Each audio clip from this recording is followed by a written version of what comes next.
বড় চাকরি করেন, বড় গাড়ি হাঁকিয়ে ঘুরে বেড়ান বলে যে কোনো মেয়ে আপনার কাছে সহজলভ্য। তো স্পর্ধা হয় কি করে আপনার? আমার রাস্তা আটকে আমার সঙ্গে কথা বলতে আসবার স্পর্ধা হয় কি করে? কি ভেবেছিল যখনই ডাকবেন তখনই আমি তুতু করতে করতে আপনার কাছে চলে আসবো? এত সহজলভ্য আমি? না, আমি তা ভাবিনি। আমি আমি শেষবারের মতো তোমার সঙ্গে একবার কথা বলতে চেয়েছিলাম। আমার মনে হয়েছিল যে আমার বোধহয় একবার তোমার সামনে গিয়ে দাঁড়ানো উচিত, তাই। লজ্জা করে না কথাগুলো বলতে? হ্যাঁ, করে না লজ্জা? অবশ্য আপনার লজ্জা নামক বস্তুটা নেই, সেটা আমার থেকে ভালো আর কে জানে বলুন। বাই দ্য ওয়ে, আপনি আমাকে তুমি করে ডাকছেন কোন সাহসে? হ্যাঁ, কে এত সাহস দিচ্ছে আপনাকে? বলুন, কে সাহস দিয়েছে?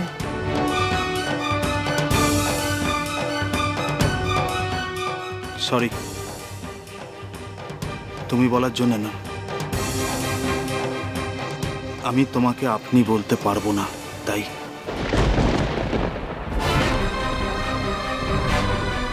কেন পারবেন না?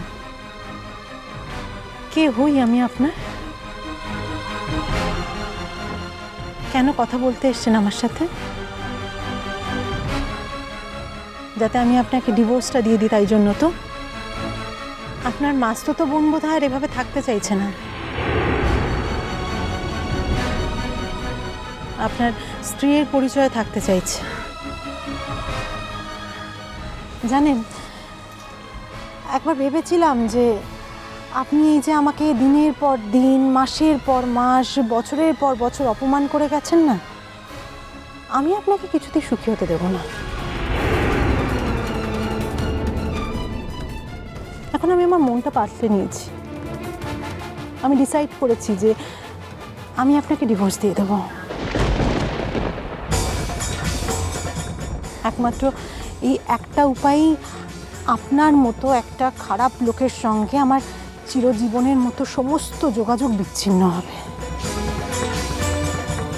কখন চাই ডিভোর্স? আজ, এখন, এই মুহূর্তে?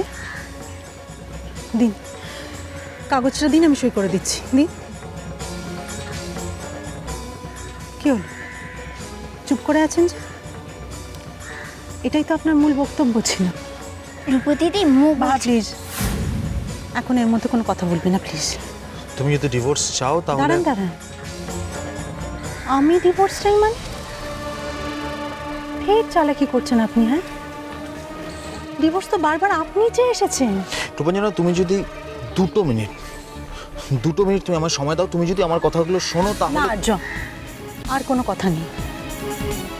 আর যদি কোনো কথা থেকেও থাকে সেটা আজকে এই মুহূর্তে এখানে শেষ হয়ে যাক। দিন, কোথায় সই করতে হবে আমাকে দিন। আমার জীবনে ডিভোর্সের আজ আর কোনো দরকার নেই রূপাঞ্জনা। ও তাই? ওই দিকের দরজাটা বোধহয় বন্ধ হয়ে গেছে না? সেই জন্য এই দরজাটা খোলা আছে কিনা সেটা পরখ করে দেখতে এসছেন? না। তাহলে তাহলে কেন ডাকলেন আমাকে? আমি যদি এই মুহূর্তে গিয়ে থানায় আপনার নামে একটা কমপ্লেন লিখিয়ে আসি যে রাস্তায় আমি একা হেঁটে যাচ্ছিলাম, আপনি আমার সাথে অশ্লীল আচরণ করেছেন, আর সেই স্টোরি যদি কালকে নিউজ পেপারের ফ্রন্ট পেজে বড় বড় করে ছাপা হয়, তাহলে আপনার মতো একজন মান্যগণ্য কর্পোরেট অফিসারের পজিশনটা কোথায় যাবে আর্য? বলুন, কোথায় যাবে ভেবে দেখেছেন? You are most welcome madam, most welcome. তুমি যদি চাও তুমি আমার নামে অভিযোগ করতে পারো। আমি তোমাকে এইটুকু বলতে পারি রূপাঞ্জনা যে আমি ডিনাই করব না। প্লিজ, এনাফ আর্য। হ্যাঁ, অনেক নাটক হয়েছে। আর না, আমার জীবনটা নাটকের স্টেজ নয় আর্য। রূপাঞ্জনা, আমি তোমাকে কিছু বলতে চেয়েছিলাম। শোনা না শোনার স্বাধীনতা নিশ্চয়ই তোমার আছে, এবং তবে এক্ষেত্রে তুমি যে তোমার স্বাধীনতা ব্যবহার করছো, না আমার কিছু বলার নেই। তবে দেখো, কোনোদিন যেন তোমার এই আক্ষেপটা না হয় যে আমার কথাটা আজকে তুমি শুনলেও শুনতে পারতে।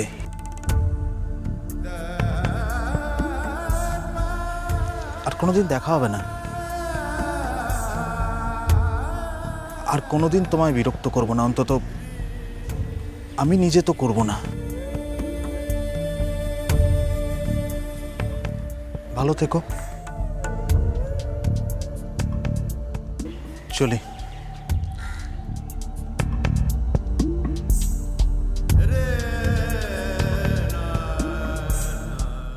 আরেকটা কথা, তুমি গান গাওয়াটা বন্ধ করো না।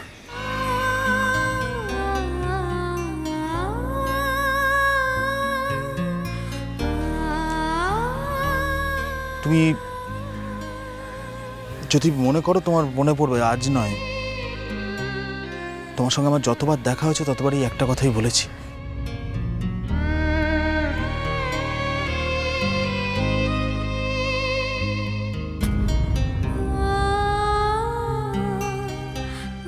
নিবে চলি।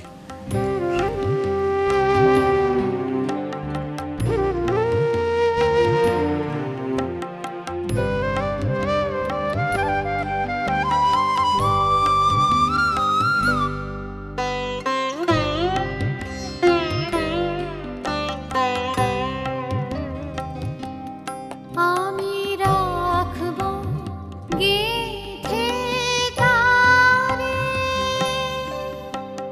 রক্ত মনির হারে। আমি রাখবো গেঁথে তারে রক্ত মনির হারে। বক্ষে দুলিবে গোপনে নিভৃত বেদনাতে তুমি কোন ভাঙনের পথে এলে। রূপু দিদি, রূপু দিদি ওকে ফিরাসলা রে। রূপু দিদি ওকে আটকাই লিখিনি। দেখ ও তো নিজের থেকে তোর কাছটাতে এসেছিল না। রূপু দিদি কোনো সময়টা আনছে, ঠিক আছে মুখের দিকে তো আনছে। বাবা যাস না, বা ডাকিস না, ডাকিস না। তুমি কোন ভাঙনের পথে এলে সুপ্ত রাতে। তুমি কোন ভাঙনের পথে এলে সুপ্ত রাতে। আমার ভাঙলো যাতা ধন্য হলো চরণ পাতে। তুমি কোন ভাঙনের পথে এলে সুপ্ত রাতে। তুমি কোন ভাঙনের পথে এলে সুপ্ত রাতে। কাঁদ কিনে রূপু দিদি, কেন্দে কেন্দে মনের ভিতরে সকল উপমান, সকল অসম্মান, সকল বাঞ্ছনাগুলানকে ধুয়ে মুছে সাফট করে দিই। তারপর তেলা হয় একটা নতুন জীবন নিয়ে, নতুন মনটা নিয়ে বাঁচবে। কিন্তু ও আর্যবাবুটা কি আর কোনোদিনের লিখে ফিরবে? ও মনটাতে মিলা আঘাতটা পেয়েছে। কি হবে মোর রূপু দিদির আর ও আর্যবাবুটা?